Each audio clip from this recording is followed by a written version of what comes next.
So hi again everybody. As you saw this morning, I weighed myself and I'm 12 and a half stone.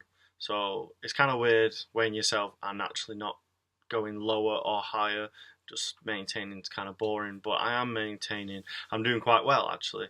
Um, and I think that, 2,500 calories is quite a lot. So I showed you my breakfast as well. It's quite nice. So today I'm talking about fear and the fear of going for an operation and the things that I did and the things that you should do to combat the worries and the fears that you're going to have because you're going for surgery. So the thing is about this, I'm going to talk about elective surgery. So that's surgery that you've chosen to go for. And the reason why I'm doing that is because my experience of when I was in hospital is I didn't have a choice. It was you're going to have this surgery, Joe, or you're going to die. So, you don't really have a chance to be scared. You kind of go, well, yeah, dying's more scary. Let's have the operation. And you sign the paper and you go. I mean, I was in so much pain that if they couldn't have gotten rid of it, I would have rather have just, died. Because no one should go. I was on morphine, I was on loads, and it just wouldn't get rid of that pain. But that's not what I'm going to talk about. I'm going to talk about the elective surgery. So I decided to go and have surgery, and obviously it's kind of scary. And these are the things that I think you should do, or I think everyone should do to combat those fears.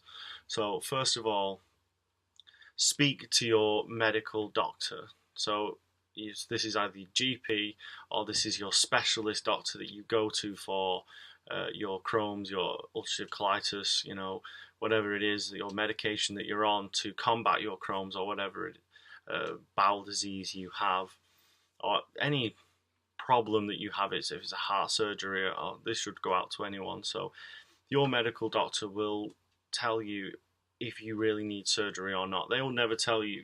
Sometimes they're a bit hesitant to tell you to have surgery, but if they told you that you should, then you should do it. So let's say you've decided to have surgery, you are thinking about it, and you want to pursue those, that train of thought. So after you've seen your medical doctor, you need to, you need to ask them, who is the best person in this area where you are, because you don't want to travel very far. Who is the best person to do the operation you need? Who has the best stats? And who do they know of the best person? And don't just go off their word. So now you've got a surgeon and you're going to go and see them. It's going to be a couple of weeks. Do not Google anything. Do not Google your operation. Do not Google your recovery. Just don't. I'll get into that later, but just don't. So you're going to go see the surgeon. Now, surgeon, you should go maybe with a notepad so you don't forget, but you definitely need to ask these certain questions. They'll usually tell you recovery time and stuff, but the questions you need to ask is, how long will it take for me to recover at my age? Because obviously it differs. How long will you be in hospital? How long do you think you'll be out of work? Because you may be able to go back to work before you're technically fully recovered. Like me, I'll go back to work, but I won't be able to go to the gym or do a marathon or something like that, but I'll probably be able to go back to work. So those are like your normal-ish questions. Now, the other questions that you should ask is, how confident are they doing this operation? How many have they done? How many have they had go wrong?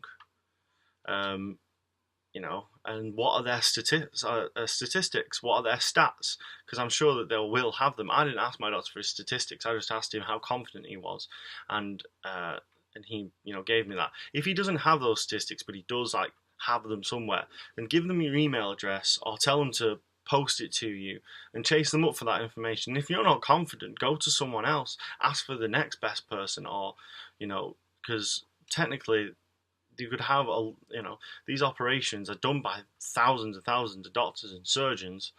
You don't have to have that one person if you do not feel like that connection or you do not feel confident. So that's a way of getting that fear. Also ask them, how is the operation done? The more knowledge you get, because also this is why I say don't Google. Surgeons do things differently. Some use keyholes, some use, I had staples for one of my scars. I don't have that for this surgery. So people do things differently. So you ask them for the procedure. They will put it into simple terms. If you want more in-depth terms, ask. So you've seen the surgeon, the doctor who's going to perform it, and you're confident, and you're going to go for it. So the next thing is talk to your employer. As soon as you know you're going to go for surgery, talk to your employer, because you might be surprised at the fact that they will help quite a lot. My employer told me how much time I can have off paid. Hopefully, you will be able to have time off paid. You need to look into, obviously, the time. If they don't pay you, then you look into the government to find the funds that you deserve, because you pay tax, you deserve it. So you definitely should look into all of those aspects. Um, give your employer the details of what kind of surgery it is. If you need to give them the papers from your doctor to prove that you've been, do it. Send it to them, and you'll be surprised. They might even make you. For me, I'm getting a back to work plan. They're going to come and see me, and you'll be surprised. A lot of employers, a lot of companies will be very helpful, and they want you back in work, so they're going to do whatever they can to make your life better. So now, being self-employed is different. Obviously, if you have your own company or you have your own business and you're small, or you're like a bricklayer, you're a labourer. The only thing that I can think of is when I've spoken to my brother is save. You thinking, right, well, my doctor says I'm going to have 2 months off. What do I need for 2 months? Well, my bills come to maybe £500 or probably like £300, and my food is this much. So let's say 2 months let's say I need £500 for a month. I'm having 2 months off. Let's save £1,000. So you've got to try and do that. To be honest, I would advise anyone to save up money before having an operation, just so that if you did have problems, you may have had 3 months off instead of two, and you didn't, you could go into some savings. So that is something for self-employed you should probably do, is actually put money to one side, or work a couple of weekends and get a bit of extra money in. It's gonna take away that fear of you not knowing.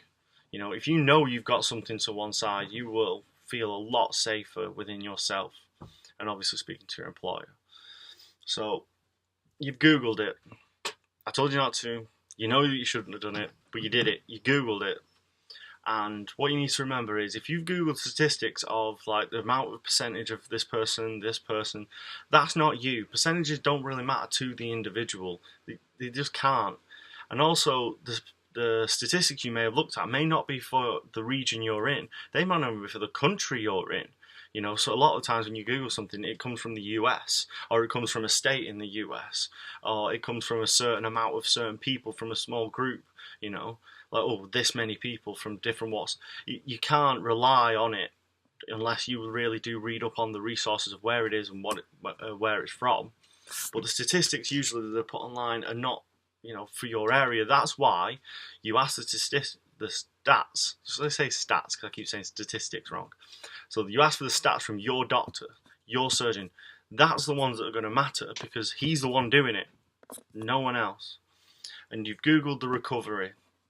Let's say you've seen someone and they've taken 6 months to get ready, to get back to work. They've had loads of problems. They've had this go wrong and infections. And that's not you. You need to remember that you're not that person, and that's probably not going to happen to you. It's unfortunate this has happened to that person.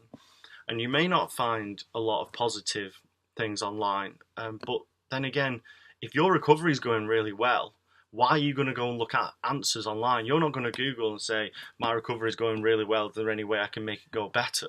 You're just going to get on with it because your recovery is going so well. So you're not going to see as much of that. If you do see some positive ones, focus on them and think, that's good. I saw someone had the operation I've had, and they run a marathon after a month. Now, I don't think I'm going to be able to run a marathon in 2 weeks. But then again, I couldn't run a marathon before, so, But I didn't. That person's completely different to me. The person the person having loads of problems may be very, very unhealthy. They may have a very unhealthy lifestyle. They may, be overweight, smoker, drugs. You don't know. You don't know what type of person that is. They're just words on the screen. So you should only take away from your doctor, from the professionals around you, and your employer. You need, these people that affect you personally. They're the ones that matter. Googling things isn't going to help. So you have your date. Let's say you've waited a couple of months and you're still worried, but you know that you're going to be okay financially. You know that your surgeon's the best. You know that your medical doctor's going to be there afterwards, and you're with your GP. You know all of that's fine. But the date's coming up and you're a bit worried about it. Take your mind off it.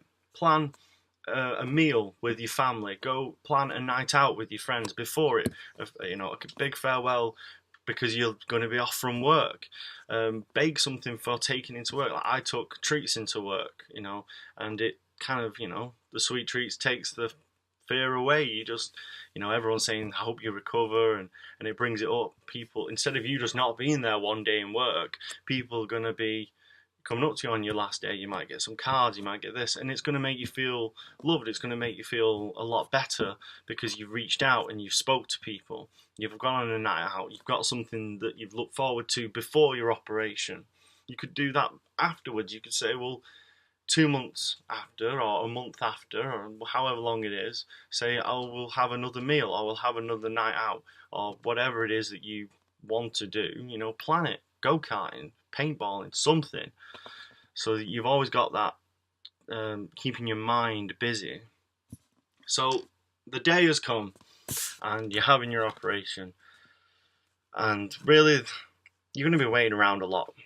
You're going to wait, be taken to the hospital, sit in a waiting room, go to another room, sit in that room, and there's not really much else I can tell you about how to get rid of your fear from that point of view, because you're there now. All you've got to do is sit around. So take things to take your mind off it. Take your PSP, take your Nintendo, take your music, take a book, take magazines. Have people there that you that you find comfort in. I had my mother with me, and I had my girlfriend with me. People, you know, that love me, and I wanted them to be there. So have people that are positive surrounding you, and then you have your operation, and then you're okay. And you come out and you're fine and you just deal with it. But there's not really much fear from that point. As soon as you've had the operation and you know that you've got, right, I've got to start getting on my feet, I've got to do my dressings, you know, I've got to get myself home, you've got your pain medication to do, but you know financially you're all right, and you know this you're all right because you've already done all that way before your operation. So that is what I think you should do for the fear. So to combat that, we'll go over those again. So it's talk to your medical doctor, your surgeon, ask for the best. Don't Google it, but then you will Google it probably. But remember that that's not you, and statistics don't really affect the individual. Talk to your employer, talk to the surgeon, and you know you've got your date. Plan something fun to do. Plan something before or after, both. You know, and then on the day, remember to take your mind off everything that you're doing there, because to be honest, you're going to be bored. So take something that's going to keep you entertained, keep you less bored, and keep that mind from wandering. So I hope this helped, guys. These are the things that I did, and I feel that now I don't have anything to be scared of. I've literally just got my recovery to look forward to, and you know, keep my dressings done. You know, keep my pain medication in check so I don't overdo things, and just slowly walking around. So if you found this helpful, you know, give the video a like, share it, and you know, if you know anyone with Crohn's or anything, you know, Crohn's or ulcerative colitis, because those are the two that they thought I had, get them in touch with me. And you know, I've had this for almost 10 years. I've had 3 surgeries, and anything I can do to help with anyone who's going for surgery or had surgery, you know, I've been through a lot, and I think that my knowledge and opinion could quite help a lot of you, and that's why I'm making these. So add me on Facebook or Instagram, just get in touch, and I'll do anything I can to help. So thanks a lot, guys, and I'll speak to you again soon.